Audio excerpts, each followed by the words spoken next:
Testei várias coisas novas por contas, sem assistir aula e, meu Deus do céu, que difícil que é entender. Tem coisa para um...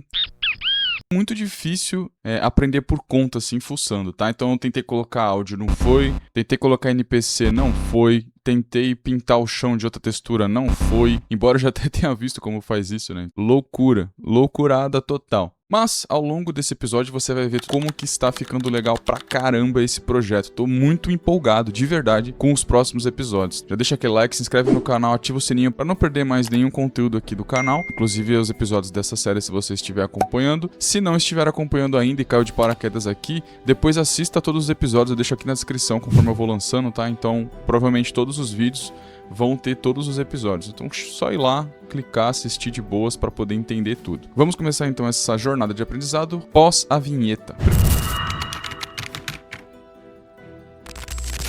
A primeira coisa então que eu decidi fazer era fuçar em alguns botões aqui da interface. Então, primeiro eu cliquei nesse botãozinho aí de cima, que é basicamente adicionar objetos rápidos.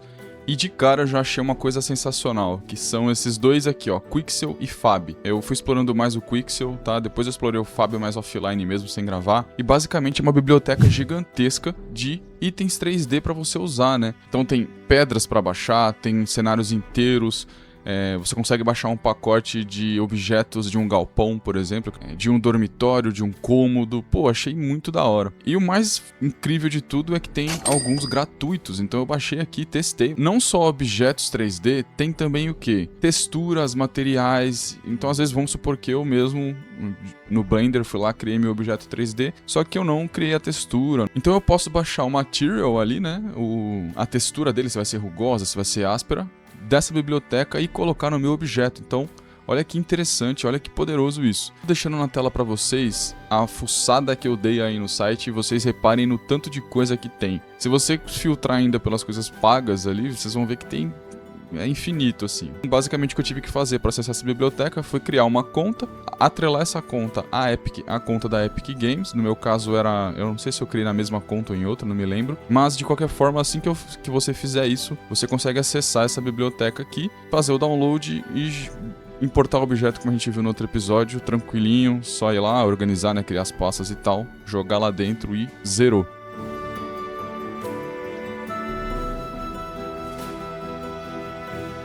Então o que eu fiz? Coloquei algumas pedras que eu baixei de uma biblioteca de ambiente de selva, de floresta ali. Normalmente o cabinet para testar, então eu baixei o cabinet, fui lá, adicionei na tela. E aí, o que eu pensei? Não nesse episódio, mas em algum episódio, talvez no próximo ou posteriormente, assim, depois que eu tiver um pouco menos cabação aqui, eu vou criar um ambiente total usando essas bibliotecas, né? Então eu vou criar, por exemplo, um galpão, vou criar certinho ali, colocar os escadotes, colocar os barris, colocar as caixas de ferramenta, né? Vou baixar de outras ali para poder criar um ambiente mais fechado. Eu vou colocar teto, que até agora eu não sei colocar teto, tá ligado? Até agora é céu aberto e já era, tá? E aí, por que eu vou fazer isso? Porque eu quero aprender já a ver iluminação, qualidade gráfica, porque eu não sei, né? Não faço ideia de onde que esteja isso. Talvez eu esteja me precipitando, mas não deixa de ser verdade que eu quero saber como que isso funciona. Eu posso saber como funciona, mas não aplicar, né? Eu posso pelo menos entender. Mas enfim, finalmente entendi como que aqueles UVs e os arquivos PNGs funcionam. Então quando você cria um objeto, você vai ter esse UV dele, né? Provavelmente no Blender ou qualquer outro lugar também tenha, tá? Quando você cria um objeto, você tem todas as camadas ali dele. Eu não sei se você já viu um esquema, eu vou deixar até aqui na tela para facilitar. Quando você vai montar uma caixinha de papel, já viu? Normalmente em escola, assim, tinha uns trabalhos que você tinha que recortar certinho, dobrando, e aí formava um objeto 3D. É exatamente isso, Aqui no exemplo tem a escada e o barril. Então reparem que tem cada dobrinha ali desse material. Quando eu for criar o arquivo PNG, provavelmente, eu vou ter que colocar nos mesmos lugares, né? Eu acho que dá até para baixar essa parte da UV e jogar lá no programa que você vai fazer a imagem e fazer por cima, para ficar mais preciso, né? Mas eu imagino que seja assim. Aí você vai lá e vai criando a textura que você quiser, pintando como você quiser ali e tal.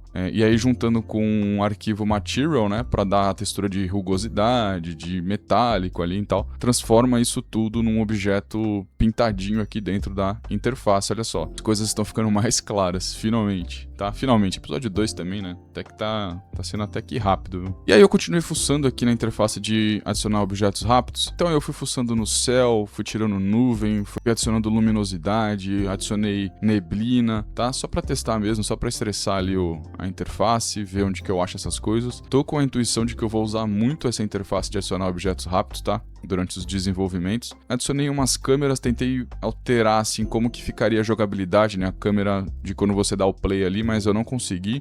Deixa isso pro final, fiquei tranquilo, não forcei assim, porque eu acho que isso é um pouco mais complexo, mas estamos desenrolando, estamos chegando lá, hein? O que eu tentei também? Adicionar NPCs, mas não deu certo. Eu consegui arrastar eles pra tela.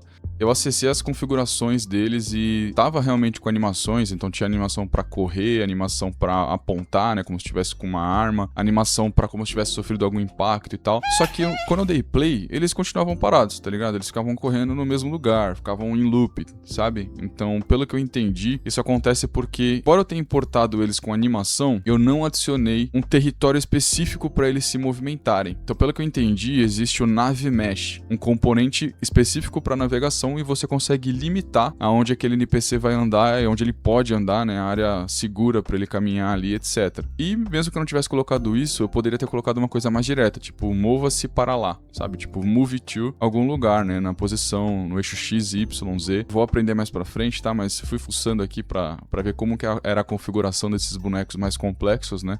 E parece que é realmente bem complexo, tá? Então também fiquei sem pressa. Não vamos meter os pés pelas mãos. Também consegui colocar o áudio, afinal de contas, tá? Eu tentei várias formas de adicionar áudio, né? Buscando intuitivamente aqui, testando, só que não tava dando certo. Então eu testei áudio component, play link, testei uma porção aí de áudio que eu encontrei. Então eu fui pesquisar por que não tinha funcionado. E para esses áudios funcionarem, esses que eu tentei, eles precisam de mais regras, de coisas mais específicas, de controles mais específicos, né? Só que o meu caso era muito simples. Eu queria simplesmente que, quando eu destruísse uma banana, o jogo fizesse um barulhinho simples. Então eu baixei ali o sound effect, né, o sound design ali de pegar a banana, sem royalty. No final das contas, o que eu tive que usar foi o Play Sound at Location, que é o mais simples possível. É assim, ó, qual som que você quer tocar e já era. E deu certo, tá? Conseguimos colocar o som ao destruir uma banana no nosso game.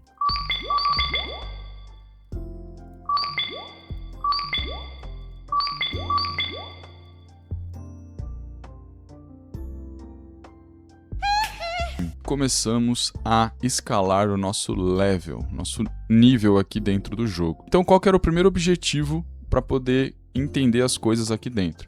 Era alterar, de alguma forma, o texto de um objeto aqui no jogo. Então, no nosso caso, tem esse componente de texto e a gente tinha que fazer o seguinte: acessar esse componente de texto programaticamente e setar um outro nome, né? Setar significa basicamente adicionar um novo valor para ele. Então a primeira coisa que a gente tem que saber, tem um blueprint específico para o level. Então, da mesma forma que você acessa o blueprint normal da banana, por exemplo, você também, se você pesquisar, você vai ver o level blueprint. E aí quando você deixa selecionado o componente, né, no cenário que você quer, vai para o blueprint, clica com o botão direito, você vai ver que já aparece criar uma referência para o objeto text render, no nosso caso aqui. E aí dentro desse blueprint existem algumas funcionalidades, como o get e set. Então get para você recuperar a informação dele e set para você alterar o valor dele.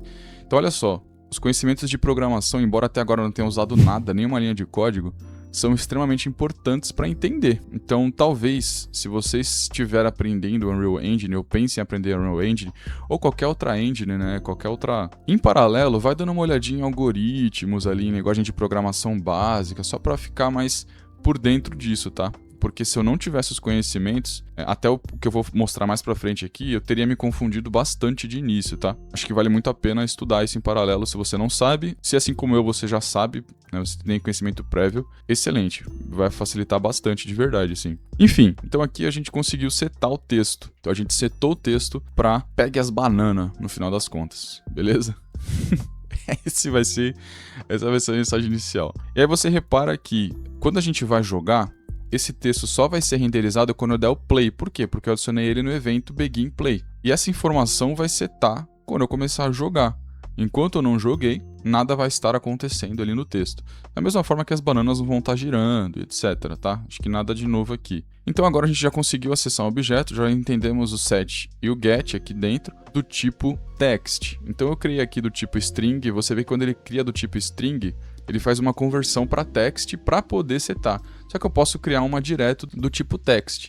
Além disso, outra coisa que me ajudou muito, e aí no meu caso talvez seja até mais específico porque o meu background, né, é de desenvolvimento Android, se você percebeu, string é um tipo primitivo, né, um tipo de texto que você vai escrever ali e atrelar sua variável. Só que o campo visual, o nosso objeto, ele é um objeto do tipo de visualização. Então ele é uma view, né? Como que a gente transforma uma string numa view para poder mostrar o texto que a gente quer? Esse parse, né, do toText faz exatamente isso. E eu, sabendo disso para Android, foi mais fácil de entender aqui, tá? Então esse é outro ponto super importante também, tá? Eu acho que front-end talvez ajude até mais do que back-end para programar jogos. Acho que faz até mais sentido, né? Jogo nada mais é do que uma interface, né, que você controla. Agora a gente vai fazer o quê? Configurar as regras do jogo. E a gente vai encontrar essas configurações no Game Mode.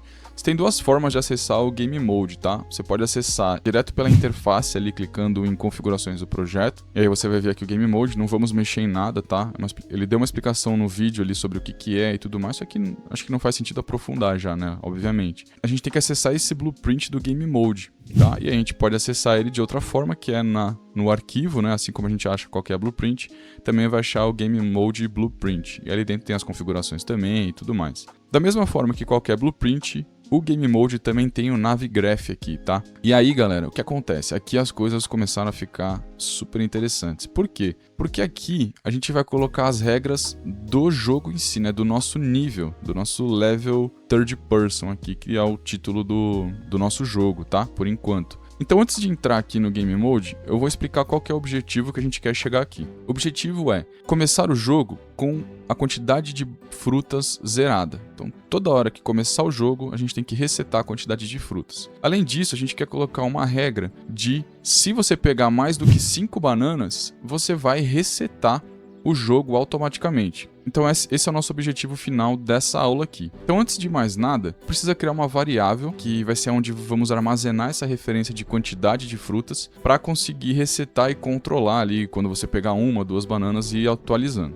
Então a primeira coisa que a gente vai fazer é criar uma variável. E aí eu comentei que eu ia falar mais pra frente coisas mais importantes que a programação me ajudou a entender, e aqui é um momento que me ajudou muito. Então eu já sei o que é uma variável. Eu sei que uma variável é algo que eu quero guardar um valor para poder, de alguma forma, manipular. O que eu entendo já pensando em vou criar uma variável? Que de algum lugar eu vou acessar isso e de algum lugar eu posso alterar isso. Boa, então continuando aqui, a gente criou a variável e aí a gente começa a colocar algumas coisas aqui dentro para poder adicionar nossa lógica. Então, primeira coisa, a gente vai criar uma ramificação condicional de true e false, né? Se for true, eu vou fazer alguma coisa, se for false, eu vou fazer outra. E aí, concorda que eu tenho que ficar observando isso? Tipo, eu não sei quando que eu vou pegar as 5 bananas. Então eu tenho que observar essas ações. Então qual evento que eu vou usar para observar e tomar a decisão?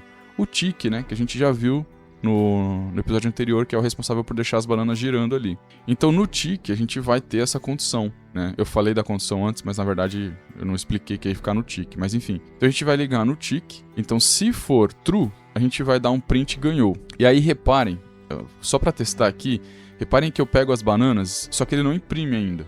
Ué, mas por que não imprimiu se eu já peguei mais de 5 bananas? E aí o conhecimento de programação me ajudou mais uma vez. Eu sei que eu estou mexendo no arquivo de Game Mode Blueprint, só que eu também sei que eu não fiz a conexão entre a banana que eu estou pegando com a regra que eu estou colocando no meu Game Mode. Então isso não vai funcionar. Eu tenho que fazer essa conexão. De verdade. Já, acho que é a terceira vez que eu estou falando nesse vídeo já. É muito importante saber programação. Muito importante. E por que eu quis falar isso? Porque eu vejo vários vídeos na internet, cria um jogo sem programar, cria um jogo do zero só com blueprint. Dá pra fazer. Mas se você souber programação, ou pelo menos ali como que as coisas funcionam, né? Talvez você não seja expert na linguagem, mas você ter uma noção do que tá acontecendo, como que um sistema funciona, é muito importante, velho. É muito importante. Isso vai facilitar muito a sua vida, tá? Muito mesmo, muito mesmo. Enfim, fechando parênteses, então, a gente vai fazer essa conexão. E aí talvez já esteja mais fácil agora de entender que, obviamente, essa conexão vai ter que vir do lado da banana. Eu tenho que pegar a banana e notificar meu game mode que eu estou aumentando a quantidade de frutas para ele conseguir ver se realmente está maior que 5. E o que eu faço? Vocês lembram que lá no level blueprint a gente clicou no text render, daí foi pra banana blueprint, clicou com o botão direito, apareceu a referência. A gente consegue fazer a mesma coisa lá na banana blueprint. Então bora lá fazer isso no banana blueprint. E então aqui com o banana blueprint aberto, o que a gente vai fazer? Primeira coisa, a gente tem que recuperar o blueprint do Game Mode. E aí a gente vai fazer isso clicando com o botão direito, adicionando aqui certinho, né, procurando ali, parseando, né, transformando isso nesse level blueprint aí. E aí, primeira coisa, a gente quer atrelar essa adição de bananas, né? Eu quero que some as bananas conforme eu vá adicionando ao destruir, né? Então, concorda que eu vou ter que estar dentro dessa cascata aqui de quando eu destruo, né, que adiciona o som e etc. Você concorda que vai ter que estar aqui essa informação em algum lugar? Então a gente pode colocar aqui no meio essa regra de toda vez que eu destruir uma banana, eu vou adicionar ela no meu contador, na minha variável. E como que eu acesso a variável? Da mesma forma que eu acessei a referência lá do text render anteriormente. Então eu clico com o botão direito, você vai ver que vai estar a banana aqui, o fruits, né, na verdade, a variável fruits. E aí a gente consegue setar e recuperar as informações dela aqui também. No nosso caso, a gente vai incrementar 1, então vai ficar assim como tá na tela, tá? Um incremento de 1, beleza. E agora, se a gente pegar as bananas, né, mais de 5 bananas, olha só o que acontece. Ele imprime várias vezes o ganhou ali do lado esquerdo. Agora a gente precisa configurar o nosso Game Mode, a gente já testou, deu certo aqui. Então vamos voltar lá e colocar a regra de, se eu pegar mais 5 bananas, eu quero resetar o nosso nível, né, nosso jogo. Então no nosso Game Mode Blueprint, a gente vai alterar essa lógica, né, de imprimir, resetar o jogo, tá? E aí o nome da função tá aí na tela para vocês também, que é responsável por começar o nível novamente, né? Para ficar menos brusco, talvez até adicionar uma mensagem de você ganhou, até tentei fazer isso aqui, mas fracassei. Então a gente vai colocar um delay de 5 segundos. E aí, acabou os 5 segundos, né? Quando completar os 5 segundos, eu quero resetar o jogo. Então vai ficar basicamente dessa forma aí.